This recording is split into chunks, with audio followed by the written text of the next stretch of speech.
There are no bad guys, just disturbed guys.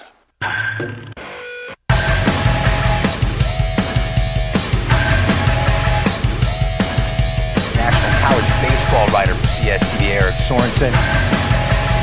Speaking of, this is like Christmas Day for me, by the way. LSU wins it! All right, just watch out if they show up with those Houston bats at your doorstep. Cinderella wins the national championship! He's Eric Sorensen. He knows everything. The biggest fan of the sport you'll ever find.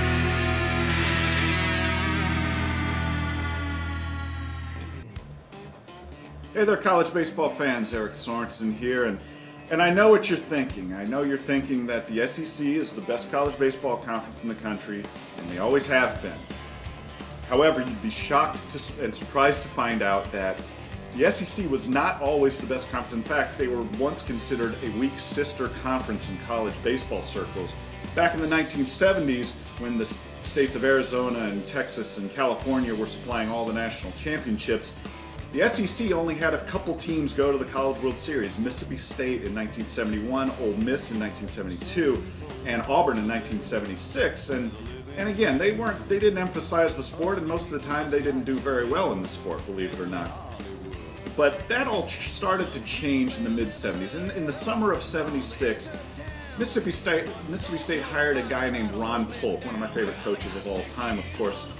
And Ron Polk had taken Georgia Southern to the College World Series in 1973, and he knew a thing or two about getting a team to Omaha, so he took over at Mississippi State, and it didn't take long. His influence was immediate. 1979, they went to the College World Series for the first time, and they returned in '81, and in 1985 with that famous team they had with Rafael Palmeiro and Will Clark, those guys in the batting order.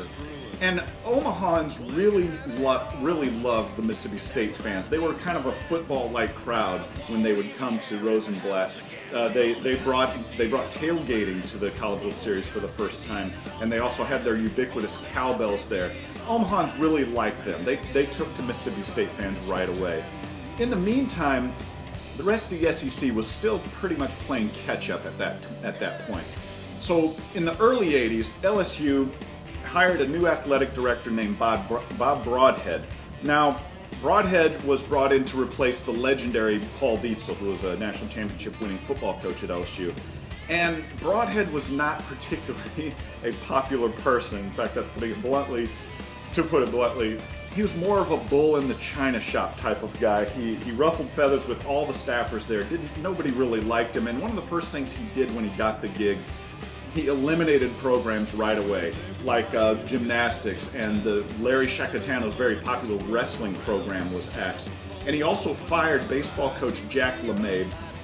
And at the time, LeMabe, it wasn't just that he got fired, but the way he found out he got fired was he opened the Baton Rouge Advocate newspaper and saw that there was a want ad for LSU head baseball coach in the back of it.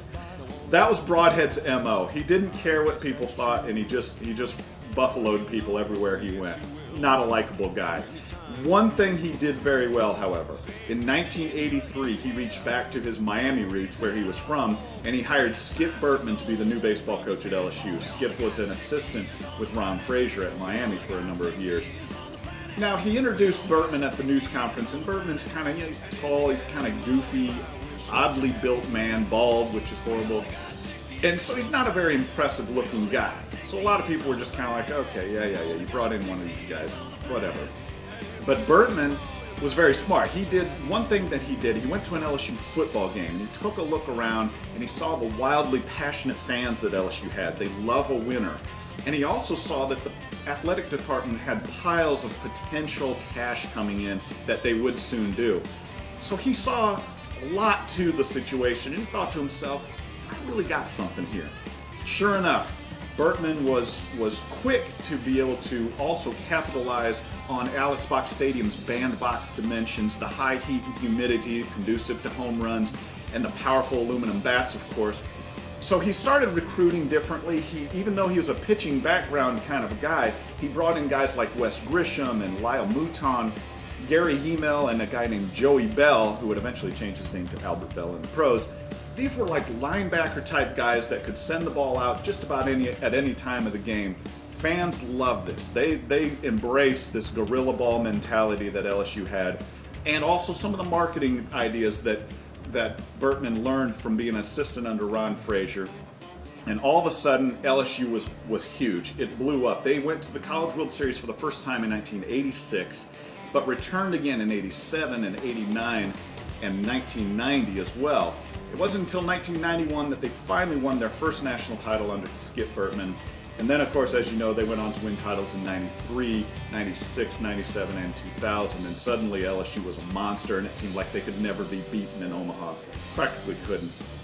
The SEC, in the meantime, started to see this, and all the other programs started to say, all right, we're going to hire some guys that really know baseball. We're going to put some cash into some facilities here. We see what Mississippi State and LSU are doing with Polk and Bertman. We want some of that pie. And they did. And now all of a sudden, it's odd to see that in the 70s, the SEC only had 4 teams go to Omaha for the College World Series. In the 80s, it bumped up to 8 teams. And then in the 90s, it bumped up to 20 teams going to Omaha from the Southeastern Conference. And of course, now they're mainstays there and usually dominate, as it turns out, in the last few years. So, believe it or not, LSU was not the bee's knees in baseball, but it didn't take long when you got guys like Ron Polk and Skip Bertman leading the way, and now the SEC will never go away in baseball, as you know.